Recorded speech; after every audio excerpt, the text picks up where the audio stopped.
it, the special ed mic. I'm a school teacher also.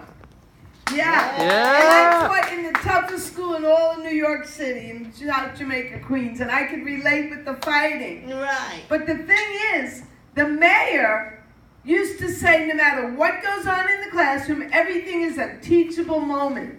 So I was breaking up a fight. Look how short I am, too. I'm breaking up a fight. I totally relate. And this kid goes, "He choked me terrible!" I said, "Stop. You're using your adverbs incorrectly. He choked you terribly." And I was teaching measurement. They don't give you any money for supplies. I don't know how it is where you live. No, they don't. So I go home and I get my bathroom scale, my Weight Watcher scale, and my cocaine scale. I'm only kidding. I never went to Weight Watchers. But did you ever see the tray on top of that? You could put a banana split on there. But yeah, I was a school teacher. I retired. I don't have to work anymore. And you might think I look like the love child of Barbara Streisand and Barry Manilow. But I can't be their love child because I'm almost their age. Thank you for clapping. Your taxpayers' dollars at work paid for me to never work a day in my life again. So, be that happy. But I'm getting older and I try to have a positive attitude. Anyone else getting older like me? Yeah. So, class of 2022. I'm the class of 71. But I didn't go to Stony Brook with an A average, that's for sure. I had a C average. Because remember Evan said I met the Beatles? I was so into going to England and meeting the Beatles. That's why I didn't go to Stony Brook. I had a C average. I barely got into college. So yes, I met the Beatles and I didn't go to a college of your stature. And here you are in the special ed mic tonight. I'm only kidding. That's not nice. But someone else said it, I did. Anyway. As I was saying, I'm getting older, and I try to have a positive attitude because I'm getting older, and like I'm losing my hair over here, but I know where it's going. It's going to my knuckles. You heard of the information age? I'm headed for the inflammation age. I got pound signs here, parentheses here, exclamation points here. I'll just lay it down and send a text message on me. He heard my whole set already. He was at the other mic. He could repeat it. So, I'm getting older, and I'm going to talk a little bit about when Evan said I met the Beatles, because I went to Woodstock 50 years ago, and I went to Coachella 50 years later, and it had Paul McCartney and some of the same groups 50 years later. So, like Paul singing Maybe I'm Amazed, maybe I'm amazed, Paul, that you can be 75 years old and stand there for 3.5 hours doing a concert. I could barely get up this step. And Mick Jagger, he's singing Satisfaction with the Stones. So in the middle of the song Satisfaction, you know how it goes, he goes like this. I stood up, I raised my hand. No, Mick Jagger. I paid a lot of money to be at Coachella. You sing Satisfaction to me. And at Woodstock, they had a tent. And in the tent was doctors, because people had bad acid trips. You know what the tent was for at Coachella? Bad acid indigestion. And like when we were young, we were on the VW bus at Woodstock, and they had a saying, "Don't come a knocking when this bus is a rockin'." You heard that one, miss? You know what the saying was with the bus at Coachella? Coachella? I used to call it chinchilla. "Don't come a fussin' till I've had my Robitussin." Yeah, 3 people lost their virginity at Woodstock, they say. 3 people lost their dentures at Coachella. So, I go to the nail salon. You ladies go to the nail salon? Yes. Yeah? Where are they from? Do you know where the people are from? Another country. Another country. I think mine are from Vietnam. I'll tell you why I think this. Because I walk in and they have 30 forms of torture. The first form of torture is they call me Jane Fonda. No, I was on your side during the war. I marched on Washington. I didn't burn down your village and your little children. So why are you torturing me? Like they have the Phil? They put napalm in there. And then, like, when you have a little paper cut, that nail polish remover really burns. And then they put Agent Orange on my nails. I didn't, why do I deserve this? Did you ever get your toenails done and they before they polish it, they put you in I'll include you fellas, they put you in a whirlpool of water and it burns like hell, it's hot. And then they have two people doing your nails at the same time, so you have no control over yourself. They have total control, and then they put on this back massager. So it's going down your back, and you like, they're holding your hands, your toes, and then they talk in their language behind your back.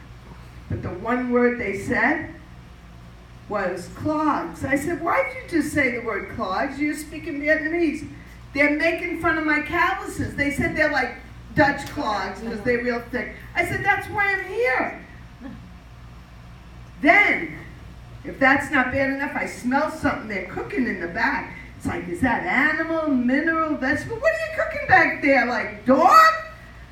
What are they cooking? Thank you. So, that's my 30 forms of torture at the nail salon. Is my time up, Evan? No, you want to do a little bit more time? You know what? It's worth it to come all the way out here, 4 hours in bumper traffic to get 7 minutes of a mic. You can do a little bit more. For free. Oh, is my time really up though?